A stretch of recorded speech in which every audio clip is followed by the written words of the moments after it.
બોટાદ જિલ્લાના ગઢડામાં પ્રાકૃતિક ખેતીનું જીવંત આદર્શ જોવા મળે છે। ખેડૂત યોગેશભાઈ આહિરે ગાયના ગૌમૂત્ર અને ગોબર આધારિત ખેતી કરીને અઢળક કમાણી કરી રહ્યા છે। યોગેશભાઈ પાસે 50 વીઘા જમીન છે, જ્યાં તેઓ ક્યારેય પેસ્ટિસાઇડ કે કેમિકલ ખાતરોનો ઉપયોગ કરતા નથી। તેમણે પોતાના ખેતરમાં એક ખાસ અમૃત કુંડ બનાવ્યું છે। તેમાં ગાયનું ગોબર, ગૌમૂત્ર અને ખેતરમાં થતા નિંદામણ નાખીને પાણી ભરવામાં આવે છે અને પછી આ જ પાણી ખેતરમાં પીવડાવાય છે। આ પદ્ધતિને કારણે પાકમાં ઉત્પાદન સારું મળે છે, ખર્ચ 4 થી 5 લાખ રૂપિયા જેટલો ઘટે છે અને જમીન પણ ઉર્વર શક્તિ જાળવી રાખે છે। યોગેશભાઈની આ પ્રાકૃતિક ખેતી માત્ર આવક વધારતી નથી, પણ અન્ય ખેડૂતો માટે પણ પ્રેરણા સ્ત્રોત સાબિત થઈ રહી છે। બી ઇન્ડિયાની ટીમ આવી પહોંચી છે સ્વામીના ગઢડા। ખાસ આજનો અહેવાલ છે પ્રાકૃતિક ખેતી અને પ્રાકૃતિક ખેતી કરીને ખેડૂતોને કેવા કેવા ફાયદા થઈ શકે છે તેનો આજ ખાસ અહેવાલ છે। તમારું પહેલા પૂરું નામ આપી દો। મારું નામ આહિર યોગેશભાઈ ડાયાભાઈ, ગામ ગઢડા સ્વામીના, તાલુકો ગઢડા, જિલ્લો બોટાદ। યોગેશભાઈ, તમે કેટલા વર્ષથી પહેલા તો ખેતી કરો છો? હું 22 વર્ષથી ખેતી કરું છું।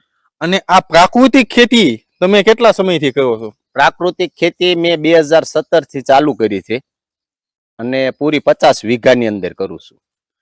પ્રાકૃતિક ખેતીમાં તમે અત્યારે ઘણા ખેડૂતોને એવું કહેવાનું હોય પ્રાકૃતિક ખેતીની અંદર જે નફા જે થવો જોઈએ એ થતો નથી, તો એના વિશે તમે શું કહેવા માંગશો?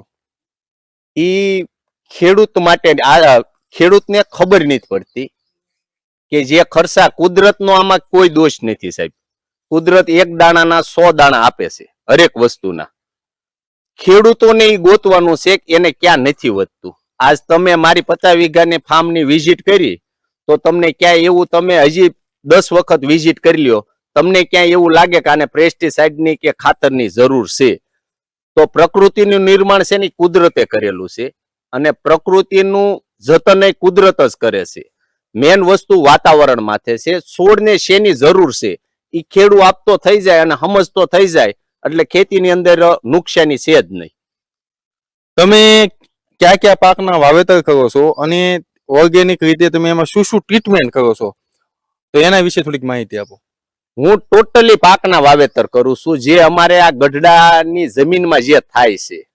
દાખલા તરીકે કપાસ, મગફળી, જીરું, તલ, સોયાબીન, બાજરી, જુવાર, ચણા, ઘઉં, પછી શાકભાજી, ટોટલી વસ્તુ કરું છું। અને ટોટલી વસ્તુની અંદર મારી પાસે એક અમૃત કુંડ છે કે જે વાડીનો કચરો છે, ગૌમૂત્ર છે, છાણ છે અમારી ગાયોનું, એ બધું અમૃત કુંડની અંદર નાખું છું અને એનું લિક્વિડ સ્વરૂપમાં લઈને અને ટોટલી વસ્તુ હું ડ્રીપમાં આપું છું।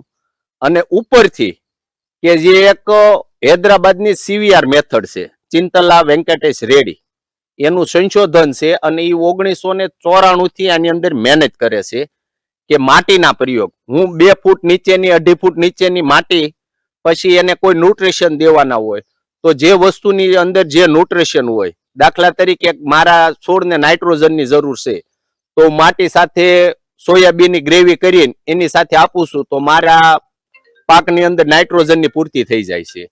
કે ભાઈ ફોસ્ફરસની જરૂર છે છોડને તો એ માટી આરે એરંડી તેલનું મિક્સિંગ કરીને એનો છંટકાવ કરું છું અથવા જમીનમાં વાવી દઉં છું। જેમ આપણે ખેડૂતો DAP વાવી, એમાં 100 કિલો માટીએ 5 લીટર એરંડી તેલ, 100 કિલો માટી અને 5 લીટર એરંડી તેલ 1 એકરની અંદર વાવી દો ને તો જે કામ DAP આપે છે ને એ જ કામ આ માટી આપે છે।